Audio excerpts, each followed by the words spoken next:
Okay, so have you ever noticed how, like, just the simple act of going to the doctor can make you feel kind of powerless? Oh, absolutely. It's like you're stuck in that weird gown, Yeah. answering all these personal questions, Yeah.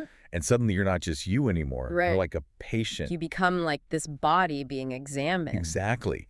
And there's this whole set of expectations for how you're supposed to act. Totally. It's fascinating how our physical bodies become like entangled with these systems of power, you know? And that's exactly what we're diving into today with a brilliant, and I gotta say, surprisingly relevant, Michel Foucault. Oh, he's essential. Get ready to explore his ideas on body power because he's going to change the way you see the world around you. Absolutely. Foucault really helps us understand that power isn't this thing, imposed from above, like just by kings or governments. Yeah. It's actually woven into the very fabric of society, you know? Wow. It operates in these subtle ways on our bodies and in our everyday lives. Okay, so no more kings and queens calling the shots, right? Yeah. Like, how did this whole power dynamic actually change over time? Well, Foucault argues that, like, back in the 17th century, the king's body was the political reality. Hmm. Think about it. Public displays of punishment, torture, executions.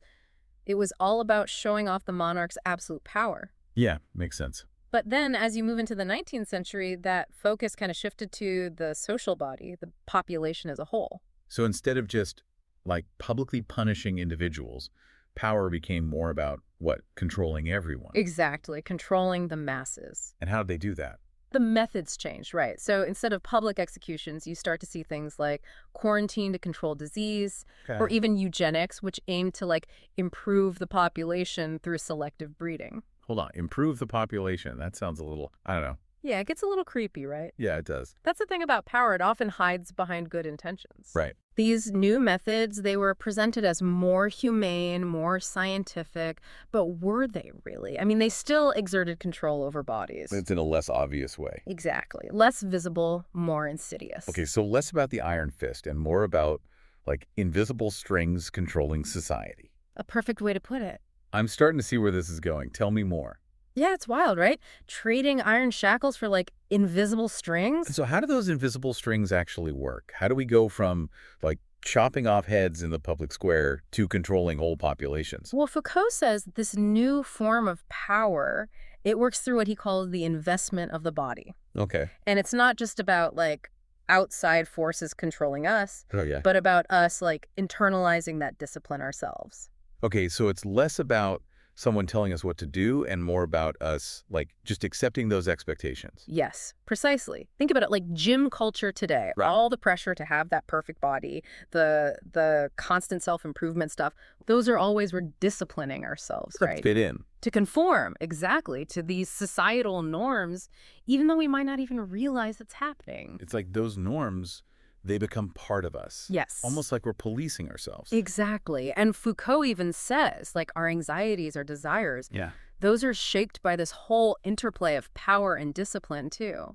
Can you give me an example of that? Because this is getting a little too real for me. Okay, well, Foucault talks about this panic around sexuality in children. Okay. That kind of popped up in the 18th century. Interesting. Suddenly, everyone's super anxious about controlling children's sexuality, monitoring it, analyzing it.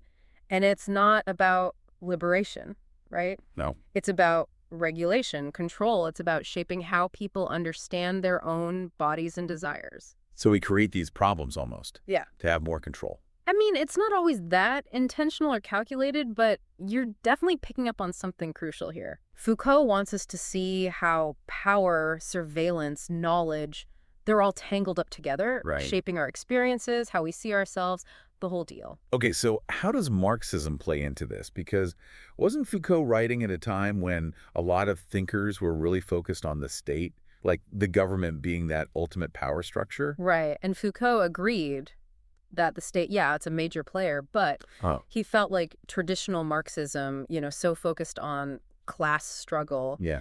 it missed these more subtle ways power actually operates on us, on individuals. So he wasn't just interested in the big picture stuff. Exactly. He wanted to understand how power functioned at the level of, like, our bodies, our desires, our everyday interactions, all those little things. Interesting. He called those micro powers. These subtle ways were influenced and controlled without even knowing it. So instead of power being this big, scary monster. It's more like, what? It's everywhere, all around us, like we're swimming in it. That's a great way to put it. Yeah. And Foucault argues one of the places this is happening in a really fascinating way is in the field of psychoanalysis. Now, that's interesting Yeah. because on the surface, therapy, it seems like a force for good, right? Right. Helping people. Helping people understand their unconscious desires, their motivations, all that. Yeah. But see, that's the paradox. How so? Because who gets to decide what's normal and abnormal when it comes to psychology? Oh, I see what you mean. Who benefits from those labels? Right. Right. It's tricky. Okay, so he's suggesting that even something meant to be helpful, like therapy, could be another way that power operates on us. Precisely. And this is where Foucault really pushes us, Yeah. to think critically about even our most basic assumptions about, like, knowledge, freedom, even just self-understanding. This is blowing my mind. So we've talked about kings and quarantine and gym selfies and even therapy. Is there anywhere this body power concept doesn't apply? Yeah, that's the thing about Foucault, right? His ideas are like these intellectual hand grenades. Haha. They just explode all our neat little categories and assumptions. Right. He wants us to see that power is everywhere, Okay. operating in these sneaky, often invisible ways. Wow. Shaping our bodies, desires, our sense of self, the whole 9 yards. Okay, so it's like this invisible force field. Think of it more like a mosaic, actually. The mosaic. Yeah, Foucault himself uses that metaphor, It's not just one big thing. It's a whole network of, like, forces, institutions, Okay. practices from schools to hospitals, even our own families. It's wild. And we're all caught in this web. Pretty much, yeah. So what do we do about it? Like, if power is this sneaky and everywhere, how do we even begin to fight back? That's where Foucault gets really interesting, right? Okay. He doesn't believe in some, like, massive revolution that will just, like, overthrow power completely. Okay. Instead, he's all about resistance. Resistance, okay. But he sees it happening in these small, everyday acts, these little acts of defiance. Give me an example, because I'm having trouble picturing that. What does resistance look like in this world where power is so, like, ingrained in everything? Okay, well, think about it. Anytime someone challenges a stereotype Okay. or refuses to conform or speaks truth to power, even if it's in a small way, Yeah. that's an act of resistance. So it's not necessarily about, like, storming the Bastille. Ah, exactly. It's more about just, like, recognizing those little power dynamics and then figuring out how to disrupt them in your own way. Exactly. Foucault was really interested in how we could use knowledge and self-awareness as tools to Interesting. challenge those assumptions we have about who we are, how we're supposed to live, all that stuff we just accept without thinking. So it's almost like the first step to freeing ourselves from power is understanding how it actually works. That's the idea. Knowledge is power, right? But Yeah. it's not enough to just know facts. Right. It's about really getting how these forces are shaping our lives. Wow. And then, finding ways to resist, to carve out our own spaces of freedom. This is all pretty mind-blowing stuff. Yeah, Foucault will do that to you. So listener, as we wrap up this deep dive into Foucault's ideas, we want to leave you with this: pay attention. Pay attention to those subtle ways power is working in your own life, Where do you feel that pressure to conform? Where do you sense your own desires being shaped by those external forces? It's kind of freaky when you start to notice it. It really is. But once you start to see those invisible strings, you can start to untangle them. And maybe, just maybe, you can help create a world where those strings have a little less power over us all. Well, that's all the time we have for this deep dive. Thanks for having me. It's been fun. We'll catch you next time.